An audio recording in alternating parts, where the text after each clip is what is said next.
Assalamualaikum warahmatullahi wabarakatuh. Selamat pagi, selamat siang, dan selamat sore. Pada kesempatan kali ini saya akan menjelaskan secara singkat tentang teori belajar konstruktivis dan behavioristik. Oke, sebelum ke pembahasan, perkenalkan, nama saya Muhammad Ridwan. Oke, langsung ke pembahasan.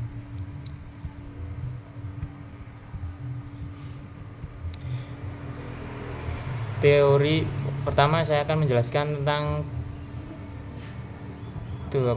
behavioristik. Teori belajar behavioristik adalah teori yang menjelaskan bahwa seseorang bisa belajar karena dibiasakan.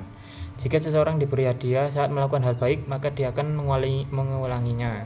Sebaliknya, jika dihukum saat berbuat salah, maka dia akan berhenti melakukannya. Jadi yang dimaksud ini seperti kalau di kelas biasanya yang bisa menjawab akan diberi hadiah, yang mendapat nilai bagus itu akan mendapatkan apresiasi atau apresiasi berupa hadiah. Terus hukuman seperti telat, tidak mengerjakan tugas itu akan diberikan hukuman seperti disuruh berdiri di depan kelas atau di luar kelas, seperti itu. Di sini saya akan menjelaskan teori behavioristik menurut B.F. Skinner. Teori ini dikembangkan oleh B.F. Skinner, seorang tokoh terkenal dalam aliran behavioristik. Ia menjelaskan bahwa perilaku manusia dapat dibentuk melalui akibat atau konsekuensi dari perilaku itu sendiri. Konsekuensi ini bisa berupa penguatan atau hukuman. Oke. Yang pertama, penguatan. Penguatan adalah suatu cara untuk meningkatkan kemungkinan suatu perilaku akan diulangi kembali di masa depan. Skinner membaginya menjadi dua jenis. Yang pertama, penguatan positif. Ini terjadi ketika seseorang mendapatkan sesuatu yang menyenangkan setelah melakukan perilaku yang baik. Misalnya siswa yang bisa menjawab soal dengan benar, diberi pujian yang seperti itu yang saya sebutkan di awal itu. Lalu yang kedua, penguatan negatif. Dalam hal ini yang dimaksud itu seorang dilepaskan dari situasi yang tidak menyenangkan sebagai bentuk penghargaan. Contohnya, jika seorang siswa rajin dan disiplin, maka dia dibebaskan dari tugas tambahan.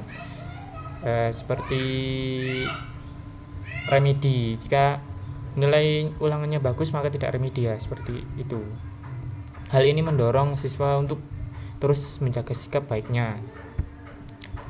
Yang kedua, hukuman. Berbeda dengan penguatan, hukuman bertujuan untuk mengurangi atau menghentikan perilaku yang tidak diinginkan. Hukuman juga dibagi menjadi dua. Yang pertama, hukuman positif. Ini dilakukan dengan memberikan sesuatu yang tidak menyenangkan ketika seorang melakukan kesalahan. Contoh, siswa yang mengganggu pelajaran ditegur oleh guru dan diberi tugas tambahan. Yang di awal sudah saya jelaskan juga. Jika dia melakukan kesalahan, yaitu diberikan hukuman.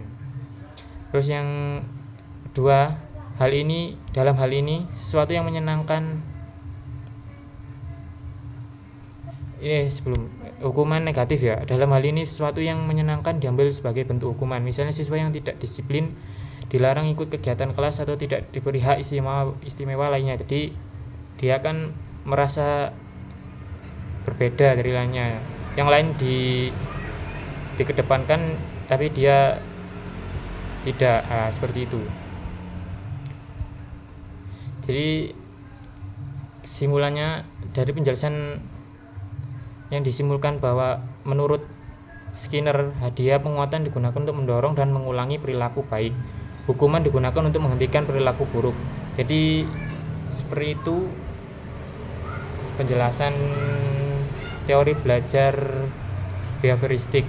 Yang kedua, saya akan menjelaskan teori belajar konstruktivis. Oke. Teori belajar konstruktivis secara istilah atau bahasa, teori belajar konstruktivis berasal dari kata konstruk yang berarti membangun. Jadi secara sederhana, konstruktivis berarti membangun sendiri pengetahuan dan pemahaman pendidik serta didik. Dengan secara istilah, teori belajar konstruktivis adalah pendekatan dalam pembelajaran yang menyatakan bahwa peserta didik secara aktif membangun mengonstruksi pengetahuan mereka sendiri berdasarkan pengalaman interaksi dengan lingkungan. Pengetahuan tidak diberikan secara langsung, tetapi dibentuk melalui proses berpikir, menalar, dan mengaitkan informasi baru dengan pengalaman sebelumnya. Saya akan menjelaskan menurut tokoh John Dewey. John Dewey menjelaskan bahwa belajar itu harus berasal dari pengalaman langsung, bukan sekadar duduk, mendengar, dan menghafal saja. Menurut Dewey, siswa akan lebih paham jika mereka terlibat langsung dalam kegiatan yang nyata, terutama yang berkaitan dengan kehidupan sehari-hari. Jadi bukan hanya teori, tapi juga praktek. Contoh, langsung tidak usah ke sana-sana ya. Beri contoh dari saya sendiri waktu SD itu belajar tentang ilmu pengetahuan alam ya, yang tumbuhan-tumbuhan. Dulu pernah praktek melihat pertumbuhan kacang hijau, biji kacang hijau yang bisa tumbuh menjadi, kalau di sini namanya camba. Ya seperti itu. Jadi anak-anak disuruh membuat jadi wadah, terus kapasnya diberi air, lalu kacang hijaunya ditaruh di bawahnya. Nah, setelah itu ditaruh di dalam kelas dan setiap hari melihat perkembangannya seperti itu. Jadi siswa tidak hanya melihat jadi siswa tidak hanya mendengar saja, tapi langsung praktek. Dan ini yang membuat siswa itu akan mudah paham dan hafal, mudah diingat. Itu menurut pengalaman saya sendiri. Jadi kesimpulannya, belajar itu bukan cuma soal nilai atau ujian, tapi bagaimana siswa bisa berpikir, bertanya, dan menyelesaikan masalah yang nyata. Dewey ingin pendidikan itu hidup dan dekat dengan dunia nyata. Jadi seperti itu yang bisa saya sampaikan. Jika ada kesalahan mohon dimaafkan. Sekian dari penjelasan singkat saya.